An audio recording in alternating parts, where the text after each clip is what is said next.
Hello everyone, welcome back guys. First of all good morning to all of you. जैसा कि आप सभी screen पर देख पा रहे हैं, आज हम बात करेंगे डीएलएड फर्स्ट सेमेस्टर की साइंस सब्जेक्ट की जो हमारी राजन की सीरीज़ चल रही है उसके बारे में। पिछले 2-3 दिन में आपकी क्लासेस में गैप हुआ है, ठीक है। मुझे कुछ अर्जेंट वर्क था जिस वजह से आपकी क्लास में थोड़ा सा गैप रहा है, लेकिन फिर से आज हम अपनी क्लास को कंटिन्यू कर रहे हैं। बाकी की जो प्लेलिस्ट मैंने बनाई है चैनल पे, वहाँ पे जाके आप विज़िट कर सकते हैं, ठीक है। इतने आपका 2-3 दिन का गैप हो जाता है कभी बीच बीच में, तो आप लोग उसे पूरा करिए। अगर कुछ बच्चे नए कनेक्ट हुए हैं तो भाई चैनल को ज़रूर सब्सक्राइब कर लेना, ताकि आने वाली हर एक वीडियो की नोटिफिकेशन आपको टाइमली मिल सके। क्लियर? चलिए फिर जल्दी से कर लीजिए सभी सब्सक्राइब। जो बच्चे नए कनेक्ट हुए हैं लाइक शेयर कर देना ज़रूर। चलिए फिर 65 तक के क्वेश्चन हम करते हैं। हाँ, 65 तक के हो चुके हैं हमारे कंप्लीट। अगर आप लोगों ने प्रीवियस वीडियोस को वॉच नहीं किया है तो जाकर के प्लेलिस्ट में आपकी डीएलएड फर्स्ट सेमेस्टर की साइंस की प्लेलिस्ट बनी हुई है, इवन हर सब्जेक्ट की है, ठीक है। तो आप उसे देख लेना, तब आपको एक आइडिया लगेगा कि हम लोग आज कहाँ पर लाई कर रहे हैं।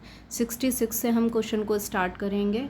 यहाँ तक के हमारे जो 65 तक के हैं पूरे प्रॉपर वे में मैंने बिल्कुल क्लियर आपको समझा दिए हैं, पूरी अच्छी तरीके से एक्सप्लेन कर दिए हैं। उसके बाद भी किसी को कोई क्वेरी कोई प्रॉब्लम है तो आप लोग मुझसे कमेंट बॉक्स में कमेंट करके पूछ सकते हैं। और अब तो मुझे लग रहा है कि ऑलमोस्ट कॉलेजेस में स्टार्ट हो गई है। टीपी के बारे में भी आपको विदिन 1 वीक या 15 डेज़ के अंदर मान के चलो कि आपकी टीपी भी लग जाएगी, ठीक है। और उसके बाद आप समझ के चलो कि आपकी इंटरनल देन एक्सटर्नल, तो कोई ज़्यादा टाइम नहीं है एग्ज़ाम में। तो अपनी तैयारी को बिल्कुल साथ साथ करते चलिए। ये मत सोचिए कि पूरा सिलेबस हो जाएगा तभी आप लोग पढ़ने बैठेंगे। कंटिन्यू करते रहिए अपनी तैयारी और बार बार रिवीजन लगाइए। चलिए फिर विदाउट एनी डिले स्टार्ट कर लेते हैं। हमारा क्वेश्चन है, पौधों में लैंगिक जनन का वर्णन कीजिए। Sexual reproduction in plants. तो लैंगिक जनन में अर्धसूत्री कोशिका विभाजन द्वारा हैप्लॉइड जनन कोशिकाएं या फिर युग्मक बनते हैं। हैप्लॉइड क्या होती है? N, और डिप्लॉइड क्या होती है? 2N। क्लियर? और जो कि 2 प्रकार के होते हैं, एक तो होता है नर युग्मक, ठीक है, एक तो बनता है मेल और एक बनती है फीमेल मादा युग्मक। क्लियर? एक नर युग्मक और मादा युग्मक के मिलने से N और N जब मिलेंगे तो क्या बन जाएगा? 2N बन जाएगा, डिप्लॉइड जायगोट बनता है, जो कि बारंबार विभाजित होकर क्या बनाता है? बीज बनाता है, और बीज नए पौधे को जन्म देता है। अतः लैंगिक जनन को 4 चरणों में विभक्त किया जा सकता है। सेक्सुअल रिप्रोडक्शन 4 स्टेप में कंप्लीट होता है। अब देखो वो 4 स्टेप कौन कौन से हैं। सबसे पहला है युग्मक जनन। अर्धसूत्री विभाजन द्वारा अगुणित कोशिका का निर्माण युग्मक जनन कहलाता है, ठीक है। पहले क्या होगा? अर्धसूत्री विभाजन होगा, उससे हमारी N यानी कि अगुणित कोशिका बनेगी, हैप्लॉइड बनेगी। क्लियर? अब ये 2 तरह का होता है, एक तो होता है नर युग्मक जनन, दूसरा होता है मादा युग्मक जनन। उसके बाद स्टेप सेकंड है परागण। इसमें क्या होता है? परागकणों का पराग कोशों से निकलकर स्त्री केसर के वर्तिकाग्र तक पहुंचने की क्रिया। अब देखो, स्त्री केसर होता है फीमेल का पार्ट, और पराग कोशों से जो परागकण निकलते हैं वो क्या है? मेल का पार्ट है। तो ये मेल का पार्ट परागकण निकल के कहाँ जाएंगे? फीमेल के पार्ट स्त्री केसर पे, ठीक है, फीमेल के रिप्रोडक्टिव ऑर्गन पे। नेक्स्ट स्टेप क्या होता है फिर हमारा? निषेचन। नर और मादा युग्मक केंद्रकों के मिलने से द्विगुणित युग्मनज जायगोट बनता है। अब जब नर युग्मक और मादा युग्मक मिल जाएंगे तो 2N बन जाएगा, जायगोट। क्या बोलेंगे? जायगोट बोलेंगे उसे, ठीक है, युग्मनज भी बोलते हैं। नेक्स्ट स्टेप है फिर हमारा 4th, पुष्पी पौधों में लैंगिक जनन। आवर्तबीजी एंजियोस्पर्म जो होते हैं, यानी कि जिन पौधों पर फूल आते हैं, पौधों में नर और मादा जननांग पुष्पों में उपस्थित रहते हैं। पुष्पों को रूपांतरित शाखा कहा जाता है। इसमें निम्नलिखित 4 चक्र होते हैं। अब देखो, जो हमारा फूल होता है उसमें चार क्या तो होल होते हैं, या जो आपने उसके पत्ते से देखे होंगे उसे कह रहे हैं। बाह्य दल होता है सबसे बाहर वाला, फिर दल होता है, फिर पुमंग होता है, एंड्रोशियम, देन क्या होता है? जायांग गायनोशियम। गायनोशियम होता है फीमेल का रिप्रोडक्टिव पार्ट और एंड्रोशियम होता है मेल का रिप्रोडक्टिव पार्ट। क्लियर सभी को? आगे बढ़ते हैं। नेक्स्ट क्वेश्चन है हमारा क्वेश्चन नंबर 66। भ्रूण कोश का विकास बताइए। तो देखो, कार्यरत गुरु बीजाणु क्या होते हैं? मेगास्पोरेंजियम। उसमें सूत्री विभाजन के पहले 2 या फिर 2 से 4 या फिर 4 से 8 केंद्रक बनते हैं। कितने बनते हैं? 2 से 4, 4 से 8, जिसके चारों थोड़ा थोड़ा कोशिका द्रव्य भी इकट्ठा हो जाता है। साइटोप्लाज्म भी चारों तरफ इकट्ठा हो जाता है। भ्रूण कोश के 8 केंद्रकों में से 4 एक सिरे पर चले जाते हैं और 4 कहाँ चले जाते हैं? दूसरे सिरे पर। 4 यहाँ आ जाएंगे और 4 चले जाएंगे दूसरे सिरे पर, और बीच में क्या रहेगा? कोशिका द्रव्य। क्लियर? अब इनके बीच में केंद्रकों के जुड़ने से, कहाँ थे हम? यहाँ पर। भ्रूण कोश मध्यम गति के आकार में बढ़ता है। अब जो हमारा एम्ब्रियो रहेगा वो धीरे धीरे बढ़ेगा। दोनों सिरों के केंद्रक ध्रुवीय केंद्रक कहलाते हैं। क्या कहलाते हैं? जो दोनों सिरों के केंद्रक हैं वो क्या कहलाएंगे? ध्रुवीय केंद्रक। ठीक है, इसका केंद्रक और इसका केंद्रक क्या कहलाएगा? Polar nuclei. इसके बीच में उपस्थित केंद्रकों के जुड़ने से क्या बनता है? द्वितीय केंद्रक बनता है, न्यूक्लियस बनता है। इसमें बीजांड द्वार माइक्रोपाइल की ओर उपस्थित 3 केंद्रकों के समूह को एगैप्रेटस कहते हैं। अब क्या होता है? ये जो हमारा बीजांड द्वार है, इसमें जो 3 बोल रहा है ना, उपस्थित 3 केंद्रकों के समूह को, जो 3 केंद्रकों का समूह होगा उसको क्या कहा जाएगा? क्या बोलेंगे उसको? एगैप्रेटस। तथा निभाग की तरफ 3 केंद्रकों के समूह को, और जो निभाग मतलब दूसरी तरफ जो हमारे 3 केंद्रकों का समूह होगा उसको क्या बोलेंगे? प्रतिव्यासांत कोशिकाएं। क्लियर? अंड उपकरण के मध्य की कोशिका एग सेल कहलाती है। जो एग एपरेटस है उसके जो मध्य की कोशिका है वो क्या कहलाएगी? एग सेल कहलाएगी। और इसकी 2 अन्य कोशिकाओं को, जो 2 कोशिकाएं और बची हुई हैं, उनको क्या कहेंगे? सहायक कोशिका। ठीक है, और ये सहायक कोशिकाएं किस चीज़ में मदद करती हैं? निषेचन में। इस प्रकार विकसित भ्रूणकोश को पॉलीगोनम टाइप भ्रूणकोश या फिर मादा युग्मोद्भिद भी कहा जाता है। प्रोफेसर महेश्वरी के अनुसार भ्रूणकोश मुख्यतः 3 प्रकार के होते हैं। सबसे पहला होता है मोनोस्पोरिक। जब भ्रूणकोश का निर्माण 4 में से 1 गुरु बीजाणु द्वारा होता है। ठीक है, 4 में से 1 द्वारा होता है, तो उसे क्या बोलते हैं हम? पॉलीगोनम टाइप या फिर ओइनोथेरा। नेक्स्ट है बाइस्पोरिक। जब गुरु बीजाणु मात्र कोशिका में अर्धसूत्री विभाजन की द्वारा 4 की जगह केवल 2 ही कोशिकाएं निर्मित होती हैं, अर्थात दूसरे विभाजन के बाद कोशिका भित्ति नहीं बनती है, तो क्या होता है? दोनों कोशिकाओं में 2-2 केंद्रक बनते हैं। एक कोशिका से भ्रूण कोश बनता है और दूसरी जो है वो अपने आप ही नष्ट हो जाती है, जैसे कि प्याज। नेक्स्ट टाइप हमारा होता है एक टेट्रास्पोरिक। इसमें क्या होता है? अर्धसूत्री विभाजन के फलस्वरूप गुरु बीजाणु मात्र कोशिका में 4 केंद्रक बनते हैं, लेकिन इसमें से जो कोशिका भित्ति है वो पुनः मतलब फिर से दोबारा नहीं बनती है, जो सेल वॉल होती है। तो चारों केंद्रक भ्रूणकोश के निर्माण में भाग लेते हैं। चारों के चारों केंद्रक किस में भाग लेंगे? भ्रूणकोश के निर्माण में। जैसे कि एग्जाम्पल है इसका पेप्रोमिया टाइप और एडोक्सा टाइप। क्लियर? आगे बढ़ते हैं। नेक्स्ट है हमारा क्वेश्चन नंबर 68। द्रव्य और ऊर्जा से आप क्या समझते हैं? इनकी क्रियाएं बताइए। देखो, द्रव्य क्या होता है? मैटर। कोई भी वस्तु जो स्थान घेरती है जिसमें द्रव्यमान होता है ना?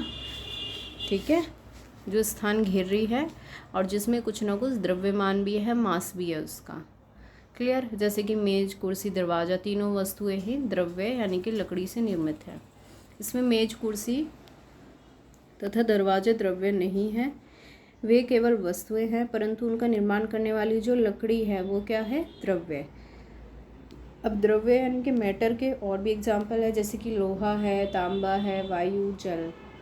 प्रत्येक द्रव्य परमाणुओं से प्रत्येक परमाणु इलेक्ट्रॉन, प्रोटॉन और न्यूट्रॉन से निर्मित होता है। अब एनर्जी क्या होती है? ऊर्जा। ऊर्जा एक भौतिक कारक है जिसके द्वारा कर्ता में कार्य करने की क्षमता उत्पन्न होती है। कर्ता कौन है? हम। जिस चीज़ से, जिस एनर्जी के थ्रू, या कोई ऐसा कारक या फैक्टर जिसके थ्रू हमें काम करने की एनर्जी उत्पन्न हो रही है, उसको क्या बोल रहे हैं? एनर्जी। किसी भी कार्य को करने के लिए ऊर्जा की ज़रूरत पड़ती है। बिल्कुल। ऊर्जा द्रव्यात्मक नहीं होती, मटेरियल नहीं होती, उसमें भार, आयतन नहीं होता है, परंतु वह अनेक रूपों में पाई जाती है। जैसे कि ऊष्मा, प्रकाश, विद्युत और ध्वनि। क्लियर। अब द्रव्य और ऊर्जा की अन्योन्य क्रियाएं क्या हैं। 20वीं शताब्दी के जो वैज्ञानिक हुए हैं अल्बर्ट आइंस्टीन, उन्होंने केवल गणनाओं द्वारा सिद्ध किया था कि द्रव्य और ऊर्जा एक दूसरे के समतुल्य हैं। क्या कहा था कि ये दोनों एक दूसरे के समतुल्य हैं। द्रव्य को ऊर्जा में और ऊर्जा को द्रव्य में चेंज किया जा सकता है, अर्थात द्रव्य वास्तव में घनीभूत ऊर्जा होती है। द्रव्य और ऊर्जा एक दूसरे को प्रभावित करने की क्रिया उनकी अन्योन्य क्रिया कहलाती है। यदि किसी वस्तु को ऊष्मा ऊर्जा दी जाए तो उसमें क्या होता है, प्रसार। इसका अध्ययन करना ही भौतिकी का उद्देश्य है। भौतिकी एक प्रायोगिक विज्ञान है, बिल्कुल, जो आपका फिजिक्स सब्जेक्ट है, क्या है, एक्सपेरिमेंटल है, जिसका अध्ययन विभिन्न प्रकार के प्रेक्षणों यानी कि ऑब्जर्वेशन और मापनों द्वारा किया जा सकता है। क्लियर है यहाँ तक सभी को। अगर सभी को क्लास पसंद आ रही है, समझ में आ रहा है, तो भाई ज़्यादा से ज़्यादा अपने दोस्तों में शेयर कर दीजिए। नेक्स्ट है फिर हमारा क्वेश्चन 69, बीज किसे कहते हैं, कितने प्रकार के होते हैं, उसकी संरचना बताती है। आवर्तबीजी जो पौधे होते हैं उसमें डबल फर्टिलाइजेशन के बाद क्या होता है, बीजांड बीज में बदल जाते हैं और बीज का निर्माण बीजांड के परिवर्तनों से होता है। बीजों के अंकुरण से ही नया पौधा बनता है। क्लियर। आगे देखो इसमें क्या लिखा है कि बीज पत्र के आधार पर बीज दो प्रकार के होते हैं। एक तो होता है एक बीजपत्री, दूसरा होता है द्विबीजपत्री। जैसे आपने धान, मक्का और गेहूं का देखा होगा तो कैसा होता है ये, एक बीजपत्री। द्विबीजपत्री कैसे होते हैं, जैसे चना आपने देखा है, मटर देखा है, अरहर देखा है ना, उसमें दो होते हैं अलग अलग से ऐसे। नेक्स्ट है फिर विभिन्न बीजों की आकृति भिन्न भिन्न प्रकार की होती है। गोलाकार, अंडाकार, वृत्ताकार हो सकते हैं, बिल्कुल। बीजों का रंग भी अलग अलग होता है। बीजों के बाहर एक आवरण पाया जाता है जिसको हम क्या बोलते हैं, बीजावरण। यह दो परतों में पाया जाता है। बाहरी परत को बाह्यकवच और भीतरी परत को अंत्यकवच बोलते हैं। बीज के एक सिरे पर छेद पाया जाता है जिसे क्या बोलते हैं, बीजांड द्वार। ठीक है। और बीजावरण के अंदर भ्रूण पाया जाता है। बीजों के अंदर भ्रूण को पोषण देने के लिए भ्रूणपोष पाया जाता है। क्लियर यहाँ तक सभी को। चलिए आगे बढ़ते हैं। नेक्स्ट है गुरुत्व से आप क्या समझते हैं। ग्रेविटेशन क्या होता है। देखो गुरुत्व क्या होता है, न्यूटन के जो गुरुत्वाकर्षण का जो लॉ था उसके अनुसार दो पिंडों के बीच आकर्षण बल कार्य करता है। इनमें से एक पिंड पृथ्वी हो तो उसको आकर्षण बल हो तो इस आकर्षण बल को क्या कहा जाता है, गुरुत्व। एक चीज़ आप देखना, कुछ भी आप अगर ऊपर फेंकोगे तो वह हमेशा किस तरफ आता है, धरती की तरफ आता है ना। तो उल्लेखनीय है कि किसी वस्तु पर लगने वाला गुरुत्वीय बल ही क्या कहलाता है, उसका भार कहलाता है। सबसे पहले आर्यभट्ट ने बताया था कि पृथ्वी समस्त वस्तुओं को अपनी तरफ खींचती है। आगे बढ़ते हैं। नेक्स्ट है फिर ग्रेविटेशनल यानी कि गुरुत्वीय त्वरण, ग्रेविटेशनल एक्सेलरेशन। गुरुत्वीय त्वरण स्वतंत्र रूप से पृथ्वी की ओर गिरती हुई किसी वस्तु के वेग के प्रति सेकंड में होने वाली वृद्धि को प्रदर्शित करता है। पृथ्वी के आकर्षण बल के कारण किसी वस्तु के वेग में प्रति सेकंड होने वाली वृद्धि को गुरुत्वीय त्वरण कहते हैं। अब देखो गुरुत्वीय त्वरण स्वतंत्र रूप से पृथ्वी की ओर जैसे कोई वस्तु गिर रही है, ठीक है, किसी वस्तु के वेग के प्रति सेकंड में होने वाली वृद्धि को क्या कहेंगे, हम क्या कहेंगे, गुरुत्वीय त्वरण जी। ठीक है, स्मॉल जी से इसे डिनोट करते हैं। अब देखो यहाँ पर जो हमारा कैपिटल जी है वो क्या है, सार्वत्रिक गुरुत्वीय नियतांक, जिसकी वैल्यू क्या होती है 6.67 इंटू 10⁻⁻11 न्यूटन मीटर स्क्वायर पर किलोग्राम स्क्वायर। स्मॉल जी की वैल्यू होती है 9.8 मीटर पर सेकेंड स्क्वायर, कहीं कहीं पे 10 भी दी होती है पूरी। ठीक है, तो गुरुत्वीय त्वरण वस्तु के द्रव्यमान पर निर्भर नहीं होता है, उनमें समान त्वरण पैदा होगा। यदि वे एक ही ऊंचाई से गिराए जाएं तो वे एक साथ ही पृथ्वी पर पहुंचेंगी। गुरुत्वीय त्वरण का मान पृथ्वी पर भिन्न भिन्न स्थानों पर अलग अलग हो सकता है। भूमध्य रेखा पर इसका मान सबसे कम और ध्रुवों पर सबसे अधिक होता है। अतः यदि कोई व्यक्ति भूमध्य रेखा से ध्रुवों की ओर चले तो उसका जो भार है द्रव्यमान इंटू गुरुत्वीय त्वरण में क्या हो जाएगी, वृद्धि हो जाएगी, और ये वृद्धि ध्रुवों पर सबसे ज़्यादा होगी। अर्थात पृथ्वी तल पर व्यक्ति का भार भूमध्य रेखा पर सबसे कम एवं ध्रुवों पर सर्वाधिक होता है। पृथ्वी तल से ऊपर या नीचे जाने पर गुरुत्वीय त्वरण का मान क्या होता है, घटता है। पृथ्वी के केंद्र पर इसका मान 0 हो जाता है। कभी कभी ऐसे क्वेश्चन पुटअप किए जाते हैं वेरी शॉर्ट पे, ठीक है, वेरी शॉर्ट में सॉरी, कि पृथ्वी तल पर जो गुरुत्वीय त्वरण है उसका मान क्या होता है। अतः किसी वस्तु का भार पृथ्वी के केंद्र से 0 होता है परंतु द्रव्यमान वही रहता है। चंद्रमा पर गुरुत्वीय त्वरण का मान पृथ्वी पर इसके मान का कितना होता है 1/6। ये भी कई बार पूछा जाता है क्वेश्चन। आगे बढ़ते हैं। पृथ्वी के अपने अक्ष पर घूर्णन गति का भी गुरुत्वीय त्वरण पर प्रभाव पड़ता है। यदि पृथ्वी अपने अक्ष के परिधि घूमना बंद कर दे तो ध्रुवों के अलावा प्रत्येक स्थान पर गुरुत्वीय त्वरण के मान में और इसके कारण किसी वस्तु के भार में वृद्धि हो जाएगी। इसके विपरीत यदि पृथ्वी अपने कक्ष के परिधि तेजी से घूमने लगे तो ध्रुवों के अलावा प्रत्येक स्थान पर वस्तु के भार में क्या हो जाएगी, कमी हो जाएगी। यह कमी भूमध्य रेखा पर सबसे ज़्यादा होती है। ज्ञातव्य है कि वस्तु का भार तो परिवर्तित होता है किंतु उसका द्रव्यमान क्या रहता है, निश्चित रहता है। अब बात करते हैं गुरुत्व केंद्र की, ठीक है, सेंटर ऑफ ग्रेविटी। अब देखो वैसे तो आपका मैक्सिमम होता है 2 मार्क्स का क्वेश्चन, जैसा कि मैं हमेशा ही आपको बताती हूँ। आपको इतना बड़ा लिखने की ज़रूरत इसमें नहीं है। क्लियर? आपको इसमें 5 से 6 पॉइंट लिखने इनफ हो जाता है। सिर्फ पूछा क्या है कि गुरुत्व से आप क्या समझते हैं। लेकिन कभी कभी स्पेशली क्या होता है, गुरुत्व केंद्र पूछ ले आपसे, गुरुत्वीय क्षेत्र पूछ ले, या फिर गुरुत्वीय क्षेत्र की तीव्रता पूछ ले, तो भी आप इसको पढ़ लेना। जितना पूछेगा आंसर आपको 2 ही मार्क्स में लिखना है। क्लियर? तो देखो सेंटर ऑफ ग्रेविटी क्या होती है। किसी वस्तु का गुरुत्व केंद्र वह बिंदु होता है जहाँ वस्तु का संपूर्ण भार कार्य करता है। किसी वस्तु का भार घनत्व केंद्र से ठीक नीचे की ओर कार्यरत रहता है। किसी पिंड का गुरुत्व केंद्र तब तक स्थिर रहता है जब तक कि उसका आकार नहीं बदलता। अब ग्रेविटेशनल फील्ड क्या होती है। प्रत्येक कण दूसरे कण को अपनी ओर आकर्षित करता है, जिसे गुरुत्वाकर्षण बल कहते हैं। कण के चारों ओर के उस स्थान को जिसमें कण के गुरुत्वाकर्षण बल का अनुभव होता है उसको क्या कहते हैं, गुरुत्वीय क्षेत्र। अब इंटेंसिटी क्या होती है इसकी। गुरुत्वीय क्षेत्र में किसी पिंड पर रखे एकांक द्रव्यमान के पिंड पर जितना गुरुत्वाकर्षण बल लगता है उसे उस बिंदु पर क्या कहते हैं, गुरुत्वीय क्षेत्र की तीव्रता कहा जाता है।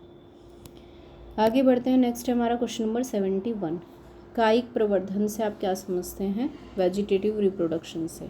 ठीक है, देखो कायिक प्रवर्धन जो है वो एक ऐसी विधि है जिसमें पौधे के शरीर का कोई भी भाग क्या करता है, रिप्रोडक्शन करके एक नए पौधे में विकसित हो जाता है।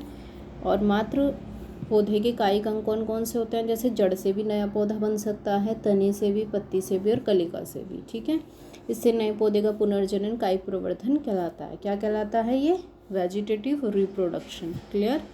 अब इसके 2 एग्जाम्पल है। एक तो होता है ये ब्रायोफिलम में, अजूबा में, उसकी पत्तियों में, पौधे में पत्तियों के किनारे पादपकाय उत्पन्न होते हैं, छोटी छोटी सी गांठ सी निकलती हैं और जो मात्र पौधे से अलग होकर नए पौधे को क्या दे देते हैं, जन्म। फिर आलू के कंद में क्या होती है, नोड्स होती हैं, कायिक प्रवर्धन में सहायक होती है। पर्वसंधियों में क्या होती है, कलिकाएँ। तो ये प्रत्येक कलिका भी नए पौधे को क्या देती है, जन्म देती है। यहाँ तक क्लियर है सभी को भाई? अगर क्लियर है तो कमेंट बॉक्स में कमेंट करके बताइए ज़रूर आप लोग। नेक्स्ट हमारा क्वेश्चन नंबर 72। इसमें कह रहा है किसी वस्तु का रेखीय संवेग कब तक संरक्षित रहता है, स्पष्ट कीजिए। अब रेखीय संवेग के जो हमारा संरक्षण का नियम है वो क्या कहता है, देखो वो कहता है कि अगर किसी निकाय पर कोई बाह्य बल ना लग रहा हो तो उस निकाय का जो संपूर्ण रेखीय संवेग है वो क्या रहेगा, नियत रहेगा, कांस्टेंट रहेगा।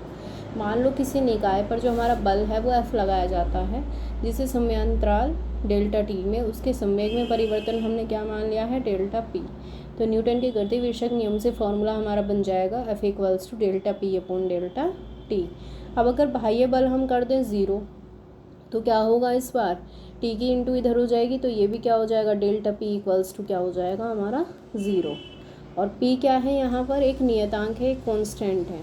अर्थात बाह्य बल की अनुपस्थिति में अगर बाहर का जो बल है, फोर्स है, वो 0 है तो निकाय का जो रेखीय संवेग होगा वो भी क्या हो जाएगा, हमारा नियत ही रहेगा। क्लियर सभी को? चलिए आगे बढ़ते हैं। नेक्स्ट है हमारा क्वेश्चन, तत्व और यौगिक में अंतर बताइए। तत्व क्या होते हैं, एलिमेंट्स, और यौगिक क्या होता है, कंपाउंड। ठीक है, जो बच्चा इंग्लिश बैकग्राउंड से बिलोंग करता है, किसी को कोई प्रॉब्लम है, ठीक है, टर्मिनोलॉजी में कि कोई वर्ड समझ नहीं आ रहा है, तो आप लोग मुझसे किसी भी टाइम पूछ सकते हैं कमेंट बॉक्स में कमेंट करके, कोई भी प्रॉब्लम। क्लियर?